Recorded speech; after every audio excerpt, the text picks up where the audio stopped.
Hello, I'm Tim Beggins, president of Elk Trading Company. In this, the midweek natural gas report, natural gas prices are down just 2 cents right now, currently trading at 370 and 3 ticks, down 1.8 cents right now, or 0.48% at 370 and 4 ticks now. So as you can see, we're still stuck in a sideways pattern here on the daily chart for the July spot contract, and this is the Bollinger Bands. The mid Bollinger is at 374.40, and our high today is 373 so far. So we're simply going sideways until the storage report comes out tomorrow, and that is expected to be another triple-digit injection, which is putting a dampening on some prices, as well as some maintenance for LNG facilities. We'll get to that in a minute. Let's take a look at the hourly chart. As you can see here, here's the hourly chart for July. It is currently again trading 370 and 5 ticks. And we're right here at that mid pivot right now, which is exactly at 370 and 5 ticks. So our first resistance above the board is 378.10, and our first support is 364.70. Looks like, again, we're going sideways. The RSI is giving us no indication that we're doing anything dramatic today. And here's what's going on. Let's take a look at Cheniere. This is for the Sabine Pass facility in Louisiana. This is the largest export facility for LNG in the United States. And this is the maintenance. This is critical notices. You can do this online here at lngconnection.cheniere.com. And click on that critical notice. As you can see here, this is the Gillis compressor station. And there's an outage, which has started from May 31st, going all the way through June 22nd. It is for ESD testing and a header tie-in. ESD, emergency shutdown, and that is very important for an LNG facility, and a header tie-in is for another gas pipeline. So we've got the largest facility is taking 1.53 BCF a day less gas all the way through June 22nd. And let's take a look at the front to back spreads.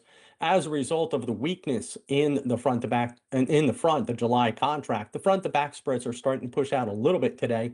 We're currently up 2.2 cents here to 1.307 for the Jan versus the July contract. The RSI is continuing to weaken out, which means that we may get a push here between 135 and 140 before we top out for this particular spread and undergo some profit taking. So let's look at the Jan versus October. Again, we're looking toward 120. Same thing here. The RSI is just really not supportive of too much movement to the upside. But let's see what happens here in the next day or two. And the 8 to 14 day temperature outlook is above normal for the upper Midwest, but near normal for much of Texas and parts of the Southeast. And what else is going on? The tropics. They're starting to wake up. Remember, June 1st is the Atlantic hurricane season start, and we've got a tropical disturbance just off the coast of Florida. But as you can see here below, it is formation expectations are near zero for both the 48 and the 7-day outlook. But we are starting the season. And as you can see here, that's this blob here coming from basically Cancun all the way up through Florida and the Bahamas. We'll keep a careful eye on that. And down here is Panama, which has been receiving lots and lots of rain, which means the lake levels at water levels at Lake Catan are very high, which is good for LNG exporters because that water surcharge is extremely low. And here's a close-up of that tropical disturbance around Florida to the Bahamas. As you can see, there's some big blobs of thunderstorms as this system starts to push to the northeast. And the water temperatures, they're quite warm. So once we do get a storm in this area here between the Gulf of America / Mexico, around Cancun and further south toward Panama, these water temperatures are in the 80s. Again, these storms are nothing more than a heat transfer mechanism, and that means bringing hot, warm temperatures from the ocean, turning it into rain and dumping it on land. Let's take a look at the stocks for this week. As you can see, the stocks that we continue to look at, the 7 stocks here, all within this is for the oil and gas E&P sector. They have a market cap between $2 and $10 billion and a high short float over 10%.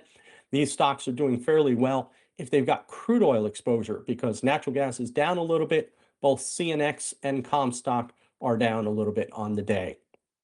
Let's again recap here for the July contract. We are currently down a little further now at 369.5, down 2.7 cents or 0.73%. Again, we're expecting just sideways price action till we see the storage report tomorrow. Let us know your thoughts in the comment section below. Please hit that like and subscribe button. Thanks for listening. We'll see you soon.